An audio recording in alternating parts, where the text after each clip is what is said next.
कथाओं के सहारे सत्ता के सिंहासन तक पहुंचने की कवायद इन दिनों काफी तेज होती जा रही है। मध्य प्रदेश की राजधानी भोपाल में जहां मंत्री विश्वास सारंग के द्वारा कुछ समय पहले कथावाचक प्रदीप मिश्रा और बागेश्वर धाम प्रमुख धीरेन्द्र कृष्ण शास्त्री की कथा का आयोजन कराया गया, तो मंत्री भूपेंद्र सिंह द्वारा भी धार्मिक आयोजन कराया गया। गृह मंत्री नरोत्तम मिश्रा भी पीछे नहीं रहे थे, उनके द्वारा भी प्रदीप मिश्रा की कथा आयोजित कर जनता को साधने की कोशिश की गई थी।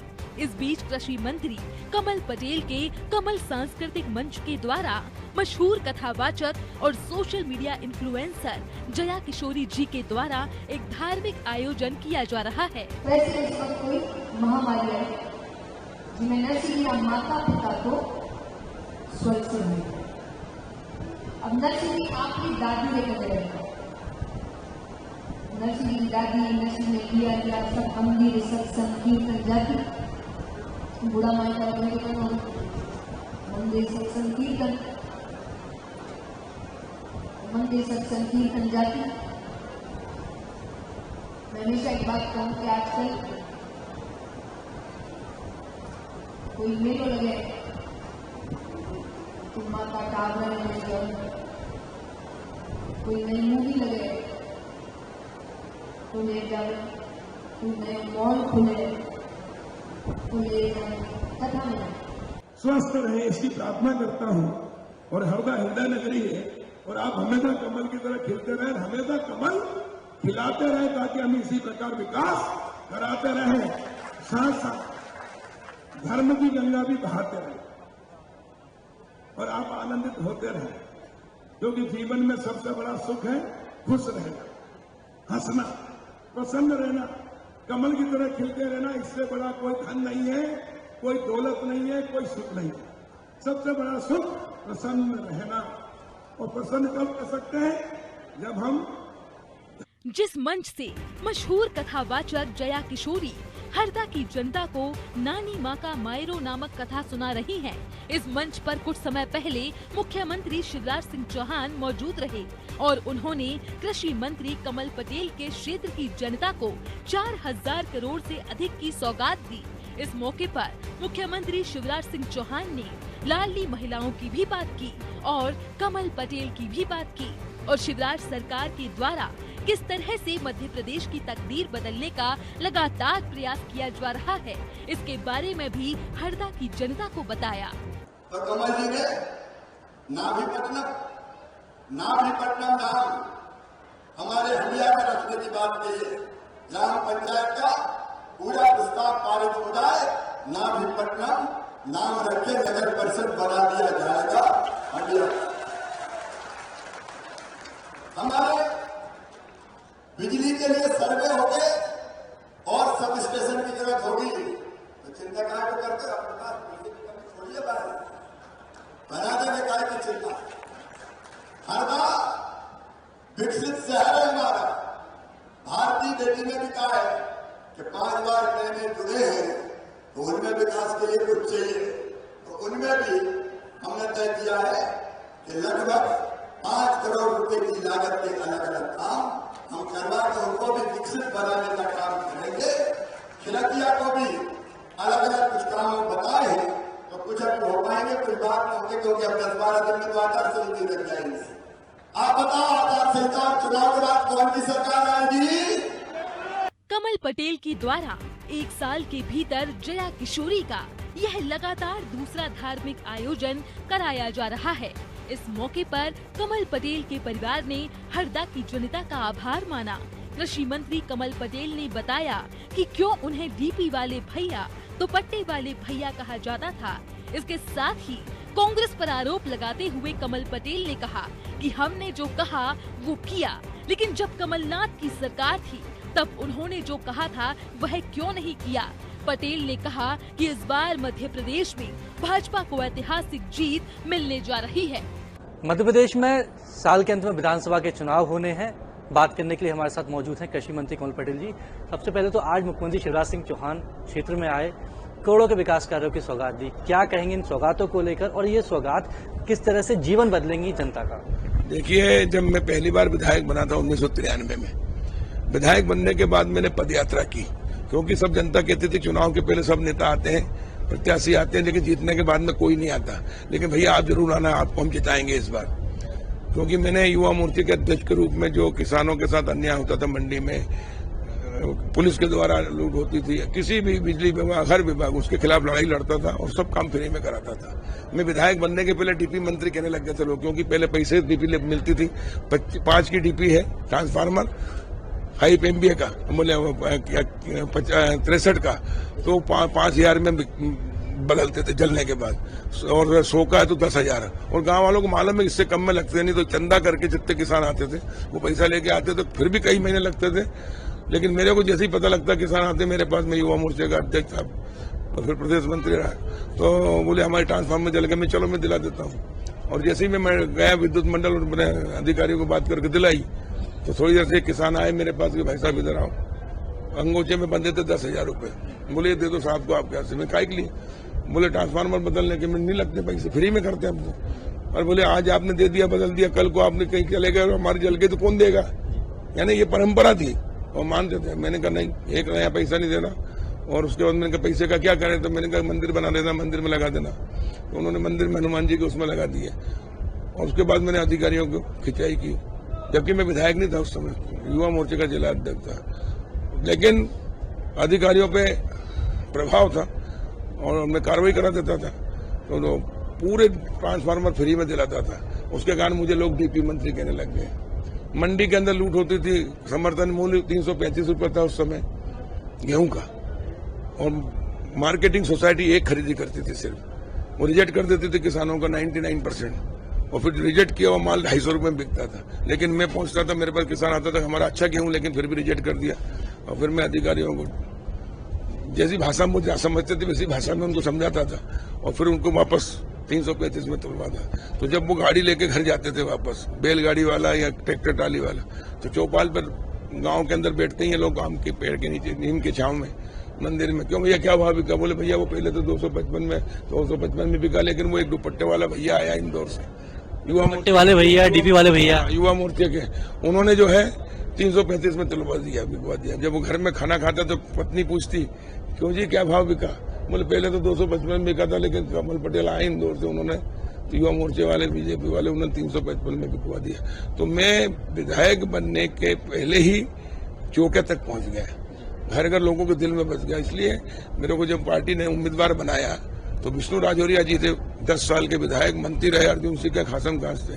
लोग बोलते थे कि उनके आदिवासी अगरबत्ती लगाते हैं। और उस समय जब मेरे को उम्मीदवार बनाया तो कांग्रेस के नेता कहते थे भाषण में, उनके चुनाव प्रचार में अर्जुन सिंह आए, मुख्यमंत्री थे पूर्व, भजन लाल जी हरियाणा के मुख्यमंत्री आए, राजेश पायलट आए दिल्ली से, और सब कहते थे ऊंट के मुंह में टटेरा दे दिया है, क्योंकि मेरी उम्र उस समय 30-32 साल की थी।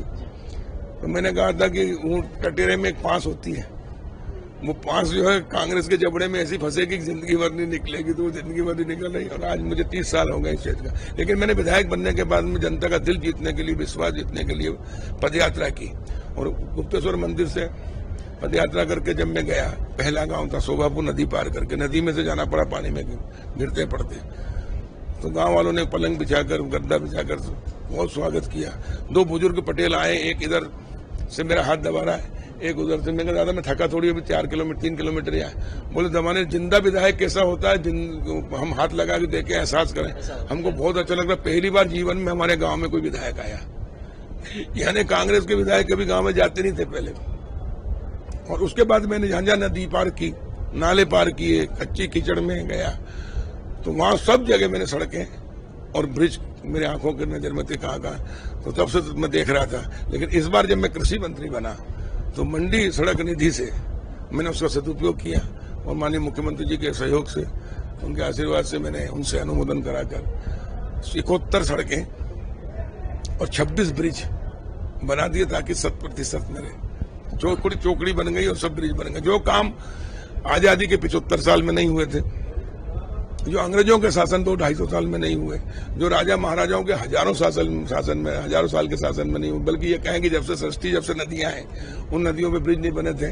लेकिन मां नर्मदा की कृपा से और जनता के आशीर्वाद से और शिवराज सिंह जी के सहयोग से ये सारे काम एक झटके में हो गए हैं। तो ये मेरे लिए जीवन का विधायक बनना, मंत्री बनना सार्थक हो गया। डीपी वाले भैया से दुपट्टे वाले से लेकर कृषि मंत्री तक का लंबा फासला आपने तय किया। आज एक आमतौर पर ऐसा होता नहीं, जो सौगात आपने दी कि 100% पैसा सैंक्शन कराया योजना के लिए।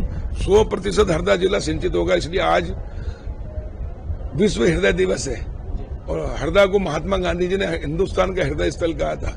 तो आज हमारा हृदय कमल की तरह खिल रहा है और हरदा जिले के लिए आज का दिन जिला हरदा जिले के लिए उत्सव का दिन है और इसलिए आज हमने हरदा जिले का उत्सव दिवस मनाया है और एक नया इतिहास रचा है कि प्रदेश का पहला जिला बना 100% सिंचित हो रहा। देखिए, मैं बता रहा हूं, मैं किसान हूं। जब मैं इंदौर से पढ़ाई करके आए, मेरे घर में 200-300 एकड़ जमीन है लेकिन असिंचित थी, तो मैंने आके ट्यूबवेल कराना शुरू किए। 1 कराया, पानी नहीं निकला, 2 कराया, पानी 3-4, तो मेरे घर वाले मुझे बोले कि तू बर्बाद करने आया क्या, हमको सब पूरा पैसा लगा देगा इसमें।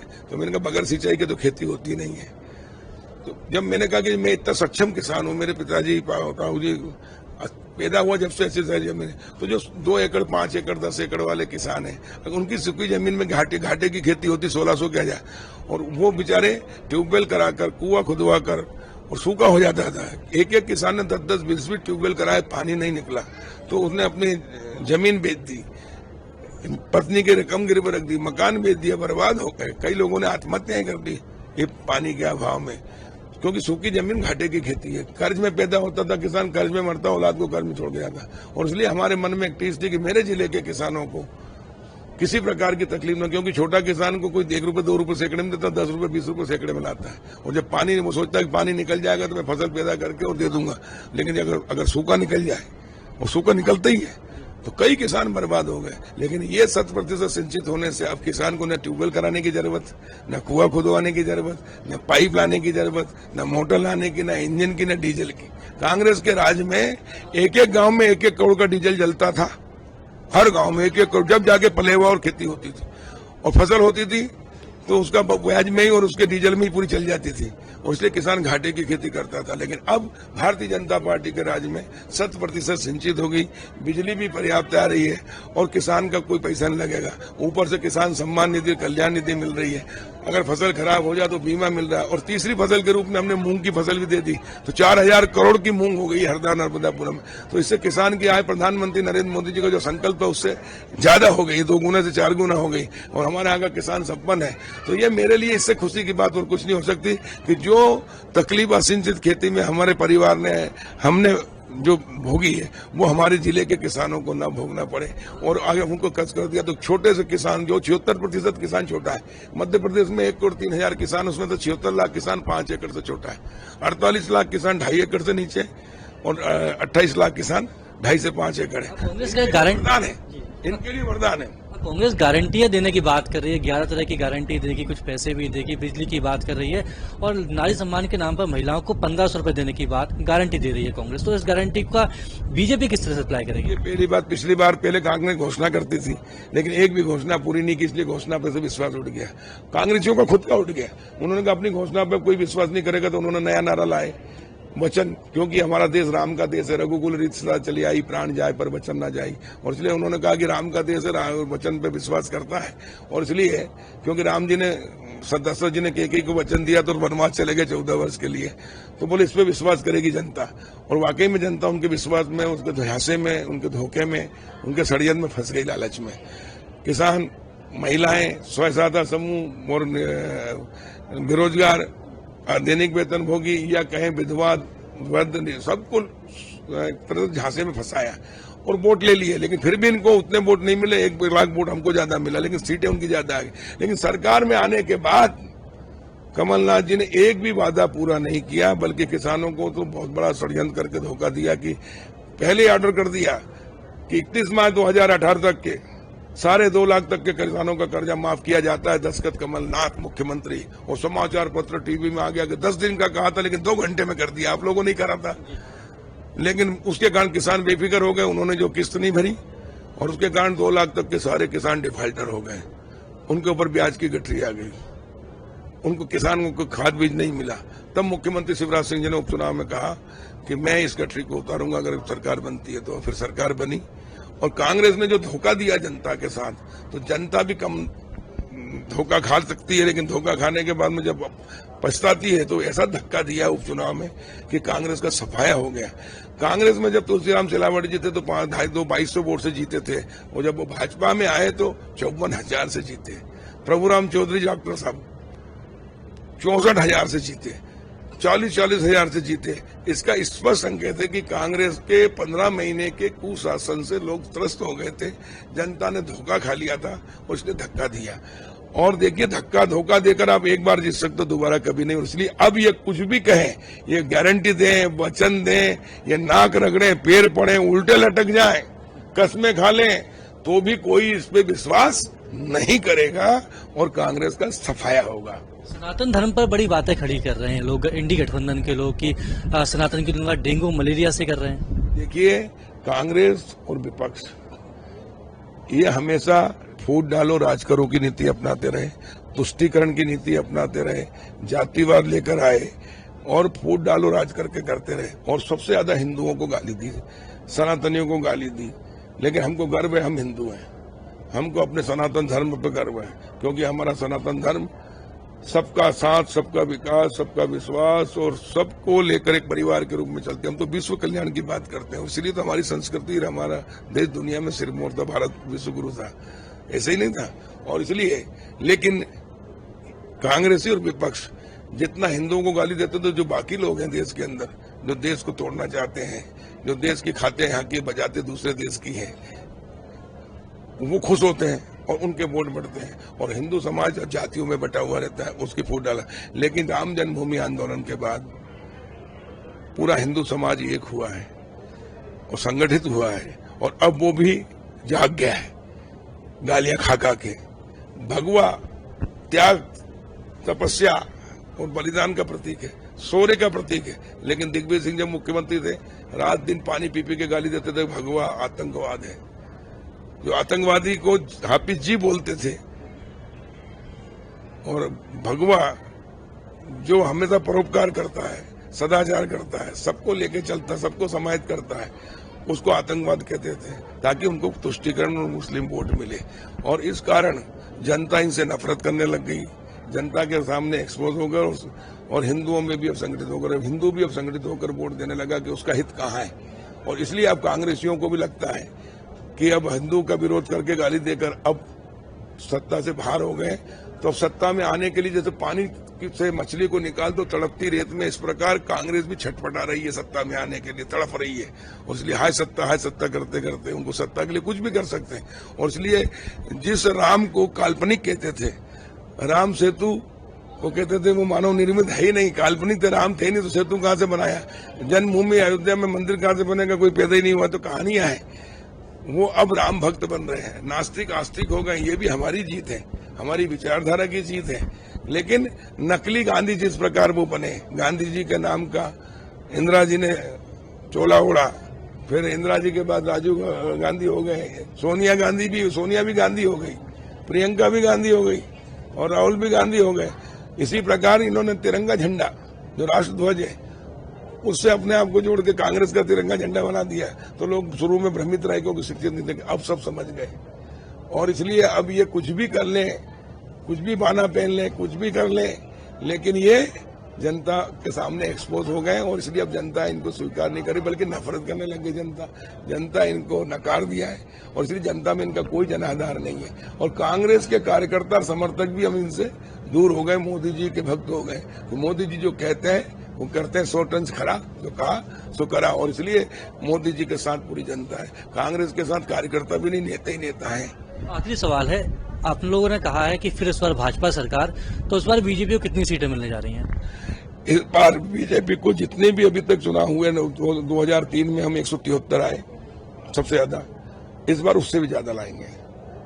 उसके 2 कारण हैं। एक कारण भारतीय जनता पार्टी के नेता, हमारे प्रधानमंत्री नरेंद्र मोदी जी की विश्वसनीयता, उनका ये नेतृत्व, क्योंकि 24 घंटे देश के लिए जीते हैं, समाज के लिए जीते हैं। इस देश को उन्होंने सम्मान दिलाया पूरी दुनिया में। दुनिया के सबसे लोकप्रिय नेता हमारे प्रधानमंत्री नरेंद्र मोदी जी हैं। दूसरा, जो हमने काम किया विकास का, चहुमुखी विकास, गांव, गरीब, किसान, महिलाएं, मजदूर, सबका रोटी, कपड़ा और मकान, स्वास्थ्य और शिक्षा का अधिकार। विकास भी दो प्रकार का होता है, एक आधारभूत ढांचे का जिसमें सड़क, बिजली, पानी, स्वास्थ्य, शिक्षा, इसमें सभी क्षेत्र में हमने जबरदस्त काम किया। 5-5 लाख रुपए स्वास्थ्य के, नहीं तो कर्ज ले लेके मर जाते थे एक बार बीमार होने, तड़प तड़प के मरते थे कांग्रेस के राज में, लेकिन भाजपा के राज में कोई दिक्कत नहीं है।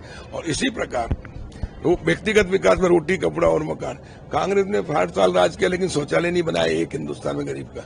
आज हमने करोड़ों शौचालय बना दिए मोदी जी के नेतृत्व में। एक पक्का मकान नहीं बनाया उन्होंने 60 साल में, मोदी जी ने 9 साल में 4 करोड़ से अधिक मकान बना दिए। एक पीने के पानी की कहीं व्यवस्था नहीं की, आज हर घर नल से जल कर दिया। कहीं सड़क नहीं थी, अटल जी ने प्रधानमंत्री ग्राम सड़क, उसके बाद मोदी जी ने गांव गांव में सड़कें कर दी। मुख्यमंत्री ग्राम सड़क शिवराज जी ने तो हमने बनाई, अब तो मुख्यमंत्री खेत सड़क बना रहे हैं। किसानों को खेतों की सड़कें भी, ये जो सड़कें स्वीकृत हुई उत्तर हरदा जिले में सब खेतों की सड़कें, जब घुटने घुटने कीचड़ रहता तब डामर पे चलेंगे। तो लोगों के जीवन में परिवर्तन, चारों तरफ विकास विकास।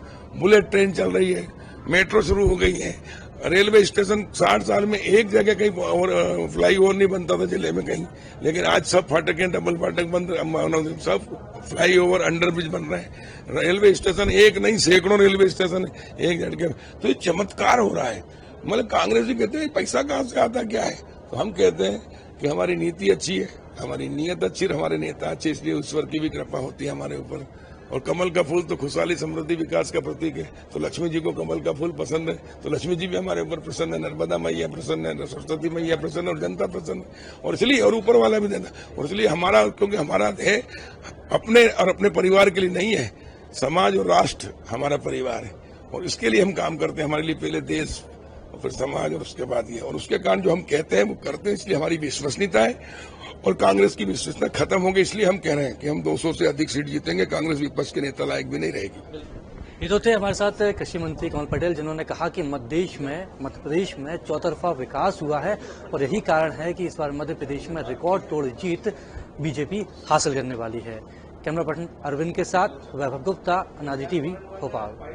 मतलब साफ है कि भाजपा किसी भी कीमत पर इस बार अपनी जीत सुनिश्चित करना चाहती है, चाहे कथाओं के जरिए जनता का ध्यान आकर्षित करने की बात हो या किसी भी वर्ग के लिए सौगातों की बौछार कर अपने पाले में लाने का प्लान।